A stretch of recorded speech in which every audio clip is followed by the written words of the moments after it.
Question చూద్దాం మనం ECET point of వ్యూలో. If a is equal to 2 minus 1 3 4 and b is equal to 3 2 0 1 then find a plus b whole square. So ఇలాంటి questions లో first a plus బిని first solve చేయాలి. మనం a plus be solve చేసిన తర్వాత మనం square చేయాల్సి వస్తుంది. Okay, so before that squares ఉన్నప్పుడు మనం ఏం చేద్దామంటే ఇంకా మనకి షార్ట్ కట్ లో మనం ఫైండ్ అవుట్ చేస్తాం కదా. ఆ ఫైండ్ అవుట్ చేసేటప్పుడు నేను మీకు ఒక విషయం చెప్పింటాను. ఫస్ట్ ఒకసారి చెక్ చేసుకోండి, ఏమైనా సేమ్ వాల్యూస్ ఉంటే ఇంకా ఆ ప్లేస్ ని వదిలేసేయండి. అంటే ఐ మీన్ ఏమంటే 1 2 3 4 ప్లేసెస్ లో మనకు ఆన్సర్ కావాలి. ఇక్కడ చూడండి, ఫోర్త్ ప్లేస్ లో 28 ఉంది. సో మనం దీన్ని తీసుకుంటే టైం వేస్ట్ అవుతుంది. ఫస్ట్ ప్లేస్ లో 10 28 సో అది కూడా వద్దు. సెకండ్ ప్లేస్ చూడండి 28 40 10 ఉంది, డిఫరెంట్గా ఉన్న వాల్యూస్. సో మనం సెకండ్ ప్లేస్ ని చూస్ చేసుకుందాం. సో ఆన్సర్ తొందరగా ఐడెంటిఫై అవుతుంది సెకండ్ ప్లేస్ ని. అంటే ఏంది, ఏ ప్లస్ బిని యాడ్ చేద్దాం ఫస్ట్, సెకండ్ ప్లేసెస్ మాత్రమే. సో సెకండ్ ప్లేస్ ని యాడ్ చేస్తే ఏమొస్తుంది మనకు, -1 2 ఎంత 1. క్లియర్. సో మనం దీంతో మనం ఆన్సర్ ని ఫైండ్ అవుట్ అంటే square short cut time actual ఈ ప్లేస్ కావాలంటే ఇవి రెండు మల్టిప్లై చేయాలా, ఇవి రెండు కూడా మల్టిప్లై చేసి యాడ్ చేయాలి. సో మనకి ఇది కూడా కావాల్సి వస్తుంది ప్లస్ లో. సో 2 + 3 ఎంత 5, అర్థమైందా. 4 + 1 ఎంత 5. ఇప్పుడు మన షార్ట్ కట్ ప్రకారంగా సెకండ్ ప్లేస్ లో వాల్యూ మనం ఫైండ్ అవుట్ చేయాలంటే మనకున్న లాజిక్ ఏమి, సో ఫస్ట్ మనం ఈ ప్లేస్ ని కావాలంటే ఈ రెండు మల్టిప్లై చేయాలా, ఈ రెండు మల్టిప్లై చేసి యాడ్ చేయాలా. సో 5 1 5 5 1 5 5 + 5 ఎంత 10. అంటే ఇక్కడ ఆన్సర్ ఏం రావాలా మనకు 10 రావాలా. లాజిక్ అర్థమైందా. సో ఆన్సర్ ఏమవుతున్నాడు, option number C is the right answer. So నేను చెప్పిన పాయింట్ అర్థమైందా మీకు. ఏ ప్లస్ బి ఫస్ట్ వీటిని యాడ్ చేయాలి, అన్ని చేసుకుంటే టైం వేస్ట్ చేద్దాన్ని. సో డిఫరెంట్గా ఉండేదాన్ని చూస్ చేసుకోండి. నాకు డిఫరెంట్గా సెకండ్ ప్లేస్ అనిపించింది, అన్ని డిఫరెంట్గా ఉన్నాయి కాబట్టి నేను సెకండ్ ప్లేస్ని చూస్ చేసుకున్నాం. సెకండ్ ప్లేస్ని మాత్రమే యాడ్ చేసిన, కానీ స్క్వేర్ చేయాలంటే మనకి సెకండ్ ప్లేస్తో పాటు ఇవి కూడా అవసరమైంది కాబట్టి వాటి మాత్రమే కనుక్కున్నాం. తర్వాత ఇవి రెండు మల్టిప్లై చేసి యాడ్ చేయాలి, ఇవి రెండు మల్టిప్లై చేసి యాడ్ చేస్తే మనకు వచ్చేది ఆన్సర్ డైరెక్ట్ ఆన్సర్. సో 10 వచ్చింది సెకండ్ ప్లేస్లో. 10 ఎక్కడ ఉంది మనకు, ఆప్షన్ సిలో ఉంది కాబట్టి option C is the right answer. ఈ విధంగా మనం చాలా తక్కువ టైంలో మనం ఈజీగా సాల్వ్ చేయొచ్చు ఈ సెట్ ప్రాబ్లమ్స్ని. క్లియర్. సరే నెక్స్ట్ క్వశ్చన్ చూద్దాం. If A is a symmetric matrix then find X. A is equal to 1 5 x4. అసలు ఫస్ట్ ఆఫ్ ఆల్ సిమెట్రిక్ అంటే రూల్ ఏమి, సిమెట్రిక్ అంటే rule A transpose is equal to A. మనం types of matrix లో discuss చేసాము.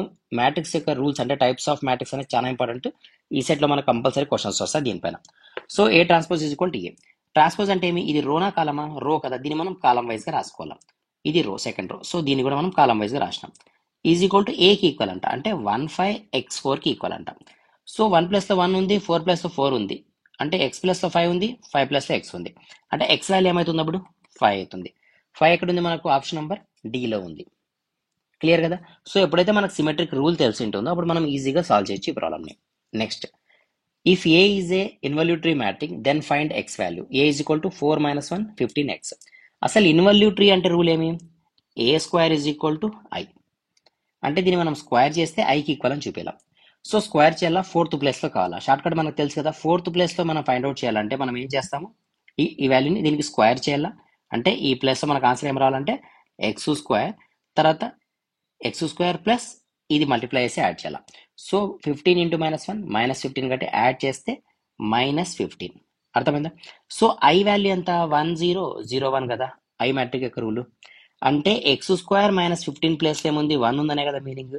So x2 - 15 = 1 అయితే x2 = 15 ఆ side పోతే ప్లస్ అయింది. దెన్ x = రూట్ చేస్తే 4 అయింది. x వాల్యూ ఎంత అప్పుడు 4. సో ఏది answer, option number C is the right answer. Clear. సరే నెక్స్ట్ క్వశ్చన్ చూద్దాం. If a - 2b = 3 2 4 6 and 2a - 3b = -4 2 1 0 then find b value.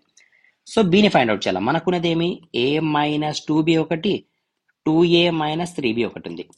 So వీటిని ఇంకా మనం ప్లస్ చేసాం అనుకోండి 3a - 5b వస్తుంది. మనకు కావాల్సిన ఓన్లీ బి వాల్యూ కాబట్టి దీన్ని మనం మైనస్ చేద్దాం. సో మైనస్ చేయడం వల్ల ఏమైతే సైన్స్ మారిపోతాయి, ఇది మైనస్ అవుతుంది, ఇది ప్లస్ అవుతుంది, అంతేనా. సో ఇక్కడ చూడండి -2a + a ఏమవుతుంది -a అయింది. అంటే మనం ఏం చేస్తున్నాము, ఆపోజిట్ చేస్తున్నాం, అంటే మైనస్ ఫంక్షన్ చేస్తున్నాం, ప్లస్ ఫంక్షన్ కాదు మైనస్ ఫంక్షన్ చేస్తున్నాం. సో +3b - 2b ఏమవుతుంది +b అవుతుంది. అర్థమైందా పాయింట్. సో మనం ఏం చేయాలి, వీటిని మనం మైనస్ చేయాలి. సో మైనస్ చేస్తే మనకు -a + b ఆన్సర్ వస్తుంది. సో దీనివల్ల మనకు యూజ్ లేదు. సో నెక్స్ట్ ఏం చేద్దాం, నెక్స్ట్ ఆలోచించండి ఏం చేయాలో. So a - 2b 2a - 3b ఉంది. సో దీన్ని నేను ఏం చేస్తానంటే ఫస్ట్ ఈక్వేషన్ని అంటే a - 2b ఏదైతే ఉందో దీన్ని ఇంటూ 2 చేసుకుంటాం. సో 2 చేసుకోవడం వల్ల ఏం జరుగుతుంది మనకు 2a - 4b వస్తుంది. సేమ్ b ఈక్వేషన్ యాస్టీస్గా ఉంది. లాజిక్ చూడండి నేను ఎలా చేస్తాను అనేది. సో ఇప్పుడు నేను మైనస్ చేసాను అనుకోండి, ఫర్ ఎగ్జాంపుల్ ఇది మైనస్ అయిపోతుంది, ఇది ప్లస్ అయిపోతుంది, అంటే మైనస్ ఫంక్షన్ చేస్తే. సో ఇక్కడ ఇవి రెండు క్యాన్సిల్ అయిపోతాయి. క్యాన్సిల్ అయిపోయి మనకి ఏం ఆన్సర్ మిగులుతుంది? ఓన్లీ బి ఆన్సర్ మిగులుతుంది. అంతేనా? -4b ప్లస్ 3b కాబట్టి -b ఆన్సర్ మిగులుతుంది. తర్వాత కావాలంటే మైనస్ని ఆ సైడ్ పంపించి మనం ప్లస్ కింద మార్చుకోవచ్చు. అంటే నేను అప్లై చేసిన లాజిక్ ఏమంటే ఫస్ట్ a - 2b అనే ఫంక్షన్ ఏదైతే ఉంటుందో దీన్ని ఫస్ట్ ఇంటూ 2 చేసుకున్నా. సో దీన్ని ఇంటూ 2 చేసిన, వచ్చిన దాంట్లో నుంచి ఇది తీసేసిన, అప్పుడు బీని ఫైండ్ అవుట్ చేసిన. అర్థమైందా? సో ఫస్ట్ దీన్ని ఇంటూ 2 చేస్తే నాకు వచ్చే ఫంక్షన్ ఏమంటే 6, 4, 8, 12. క్లియర్? మైనస్ బి తీసుకున్నాం. సో -4, 2, 1, 0. వచ్చే ఆన్సర్ చూడండి ఏమొస్తుంది మనకు? 6 మైనస్ ఆఫ్ -4 కాబట్టి ప్లస్ అయిపోయింది కాబట్టి 10.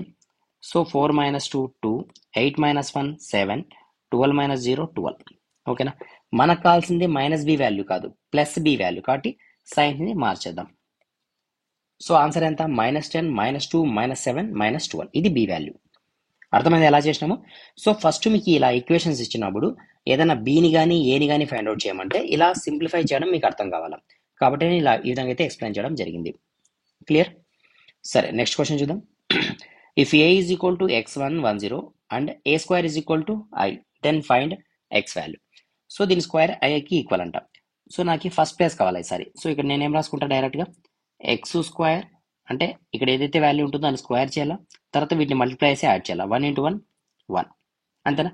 సో వీటితో మనకు పని లేదు, ఇది చేయాల్సిన పని లేదు. ఈజ్ ఈక్వల్ టు డైరెక్ట్గా 1 0 0 1.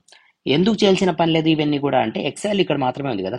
సో మన కాన్సెప్ట్ ఏమి? ఇది ఈజ్ ఈక్వల్ టు 1 అని చూపిస్తే సరిపోయి కదా. ఫస్ట్ ఆఫ్ ఆల్ ఈ వాల్యూ ఎక్కడి నుంచి వచ్చింది? ఐ కదా. ఐ అంటే ఐడెంటిటీ మ్యాట్రిక్ కదా. సో ఈ విధంగా రాసుకున్నాం. ఇప్పుడు ఇవి రెండు ఈక్వల్ అని చూపిద్దాం. సో x² + 1 = 1, దెన్ x² = +1, ఈ సైడ్ -1 పోతే 2 0 అయిపోతాయి. So x² = 0. So x = +or-0. మనకు అడిగిన క్వశ్చన్ ఏమి? x అడిగినాడు కదా. సో +or-0నా? సో +or-0 ఏముంటుంది అంటే 0 రాసేస్తాం. 0 ఉంది కాబట్టి ఆప్షన్లో 0 పెట్టాం. ఒక్కొక్కసారి డీలో కనుక ఇన్ఫినిటీ పెడితే ఇన్ఫినిటీగా ప్రిఫరెన్స్ చేయండి. ఓకేనా?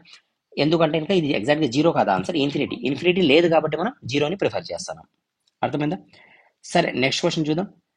ఓకే, ఇవన్నీ కూడా మనం నెక్స్ట్ క్లాస్లో డిస్కస్ చేద్దాంలేండి. ఇంతవరకు చాలు.